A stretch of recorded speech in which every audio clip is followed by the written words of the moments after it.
আসসালামু আলাইকুম। JK cook রান্নাঘর চ্যানেলের পক্ষ থেকে সবাইকে জানাই স্বাগতম। আশা করি সবাই ভালো আছেন। আজকে আমি আপনাদের জন্য একটা নতুন রেসিপি নিয়ে আসছি, চিজ পরোটা। আপনাদের হাতে যদি 20 মিনিট সময় থাকে তাহলে এই রেসিপিটি তৈরি করে নিতে পারেন। নতুন গৃহিণী যারা আছেন তাদের হাতে একদম সময় না থাকলে একদম ঝটপট তৈরি করে নেওয়া যায়। এই চিজ পরোটাটা তৈরি করতে বেশি একটা সময় লাগে না, আর খেতেও খুবই সুস্বাদু। ছোট বড় সকলেই খুবই পছন্দ করবে। খুবই লোভনীয় একটা খাবার তৈরি করে নিতে পারবেন। চলুন তাহলে রেসিপিটা শুরু করি। বিসমিল্লাহ। আমি এখানে 1 কাপ ময়দা নিয়েছি। এখন আমি এর সাথে অ্যাড করে দিব পরিমাণ মতো লবণ। লবণ দিয়ে একটু হ্যান্ড উইক্সের সাহায্যে মিশিয়ে নিব।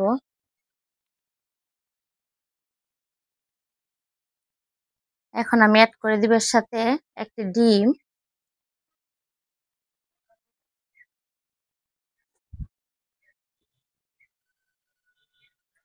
এখানে ঠান্ডা তরল দুধ নিয়েছি।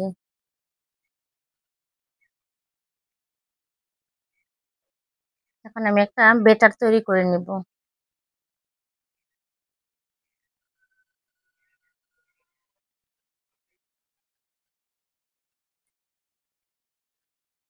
ব্যাটারটা এরকম তৈরি করে নিতে হবে, একটু দেখে বুঝে নিতে হবে। একদমই স্মুথ একটা ব্যাটার তৈরি করতে নিতে হবে। এখানে আমার 1.5 কাপ দুধ লেগেছে। 1 কাপ ময়দার জন্য 1.5 কাপ দুধ দিয়েছি, তরল দুধ। আপনারা চাইলে এখানে পানিও ব্যবহার করতে পারেন, কিন্তু দুধটা দিলে স্বাদটা দ্বিগুণ বেড়ে যায়। এখন আমি ব্যাটারটা সাইডে রেখে দিব। 1/2 কাপ পেঁয়াজ কুচি,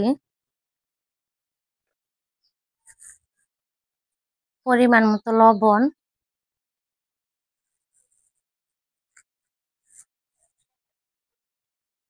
1/2 টেবিল চামচ মরিচের গুঁড়ো।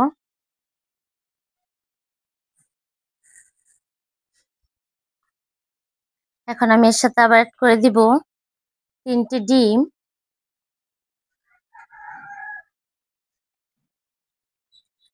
একটা কাঁটা চামচের সাহায্যে ডিমগুলিকে ফেটে নিব। ডিমটা ফেটে নিয়েছি।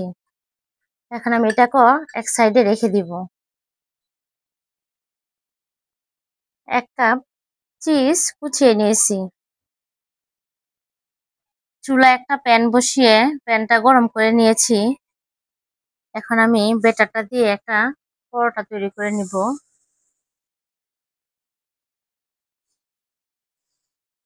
একটু চামচ দিয়ে ঘুরিয়ে নিলেই গোল হয়ে যাবে।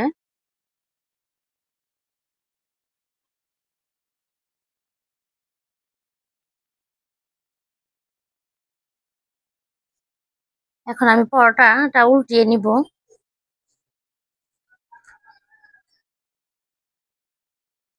পরোটাটা দোনো পিঠ হয়ে গেছে। এখন আমি এটা নামিয়ে নিব। প্যানে 2 টেবিল চামচ তেল দিয়ে দিব।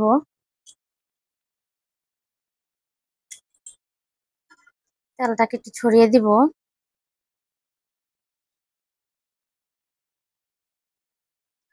এখন আমি আগে থেকে ডিমটা ফেটে রেখেছিলাম, এখান থেকে কিছুটা ডিম দিয়ে দিব।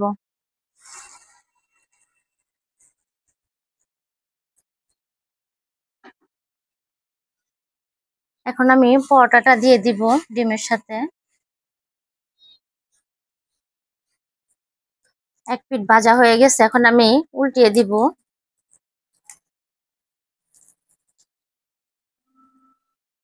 এই পিঠ ভাজা হতে হতে এখন আমি চিজ দিয়ে দিব।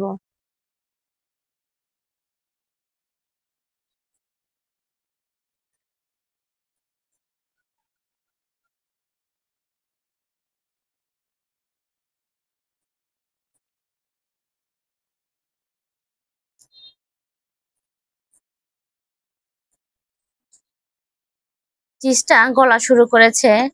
এখন আমি এটাকে উল্টিয়ে দিব।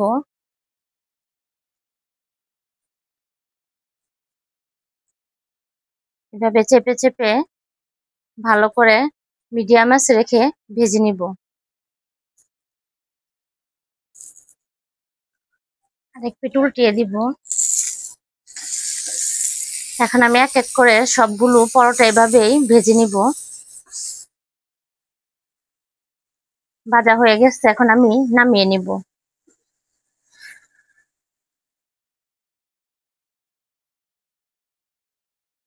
তৈরি হয়ে গেল আমার চিজ পরোটা।